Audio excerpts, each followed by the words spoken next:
Hi! Are you contemplating 1Password? Splendid! I'm already proud of you for steering clear and jotting down passwords on some notes or in a file. But is 1Password genuinely the best choice? How good is it compared to its competition in 2024? To answer that, I've got a fresh and updated 1Password review and tutorial.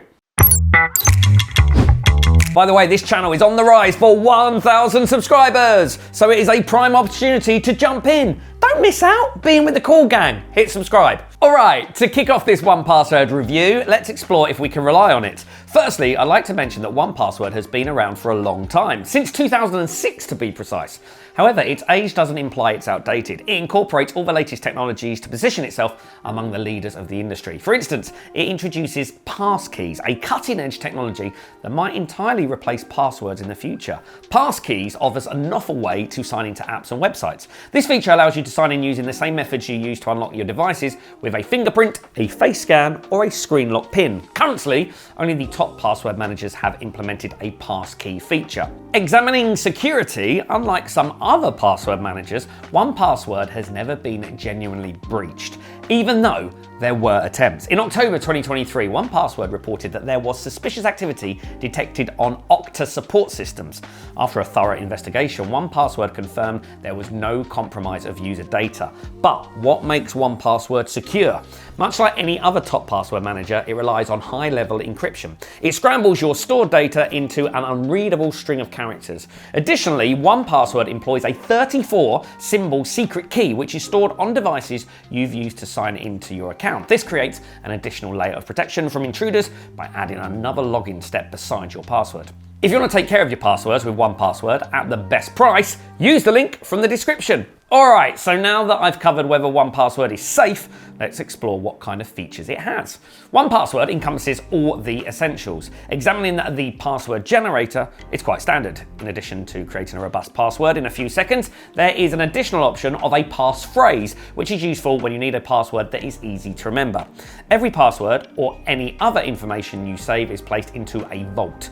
You can create multiple vaults for different items and customization, but more on that in the 1Password tutorial part.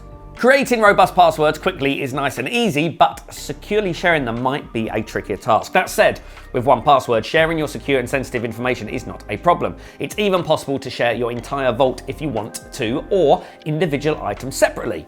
I can't say the same about 1Password's autofilling. This feature is there for your convenience, but at times it doesn't enhance the experience of filling out forms. There were instances when instead of having my online forms filled quickly and easily, I had to manually search for information in my vaults. Here, 1Password could take note or two from some other password managers like NordPass, which have the autofill function nearly perfected. Overall though, 1Password covers all the essentials well, but what about some extras? There aren't that many, but there are a few good ones. Starting with the Watchtower security check. This additional security feature notifies you if it detects any password-related issues.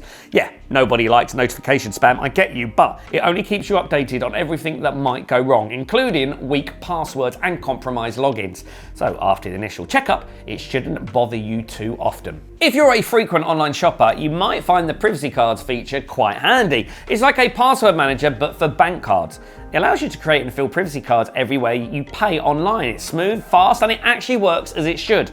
I also quite fancy their travel mode. Not all the information is travel safe, but I can mark which vaults are. So let's say I go to good old Canada on a holiday. Wait, who goes to Canada on a holiday? Anyway, I leave the country. The vaults that are not travel safe will be locked during my trip until I come back. Another feature I must cover in this 1Password review is multiple vaults.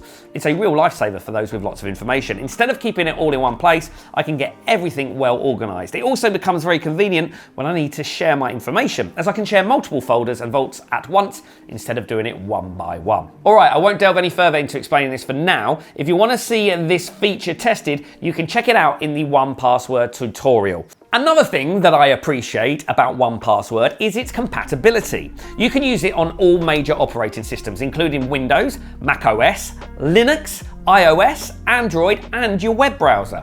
You can also sync all of your devices, and there is no limit on how many of them you can use. It can be used on 5 of the most popular browsers, which are Chrome, Firefox, Edge, and as of recently, Brave and Safari. So yeah, you can use 1Password on any device, but how much will it cost? Let's see whether 1Password brings good value for your money.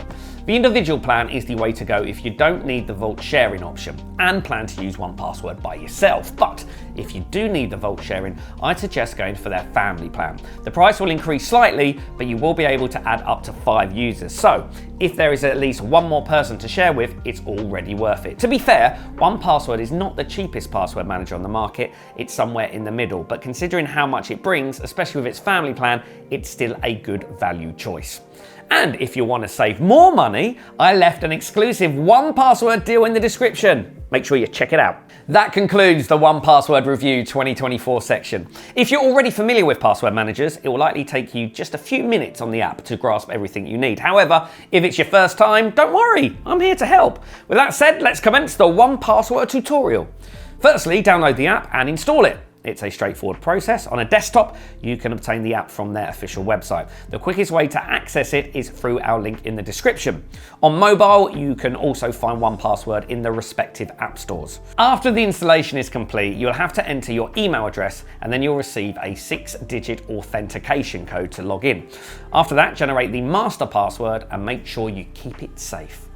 Next, fill in the payment information. You can also just use the browser version instead, but for the sake of this 1Password tutorial for beginners, I installed the app so you can see how.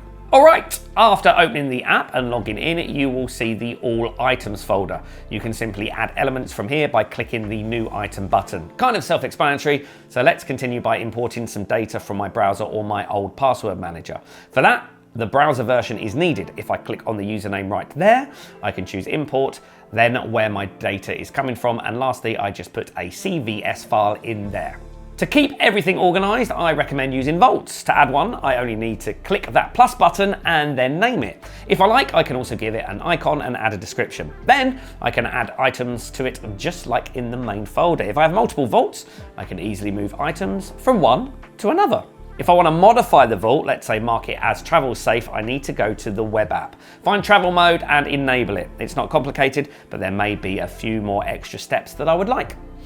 By the way, if you have a family plan, you can share the entire vault. Otherwise, you can share only individual items. In the pop-up, I can choose how long to keep the link active, how many times it can be opened, and who can see it. It's the same process with mobile apps too, which makes the learning curve nice and easy.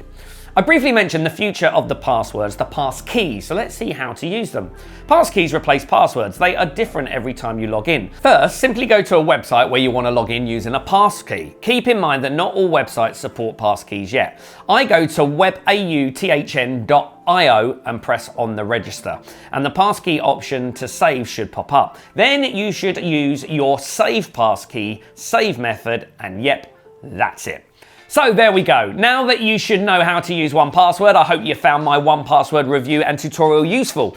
If you have anything to ask, leave a comment below, and for more reviews and tutorials, subscribe to our channel.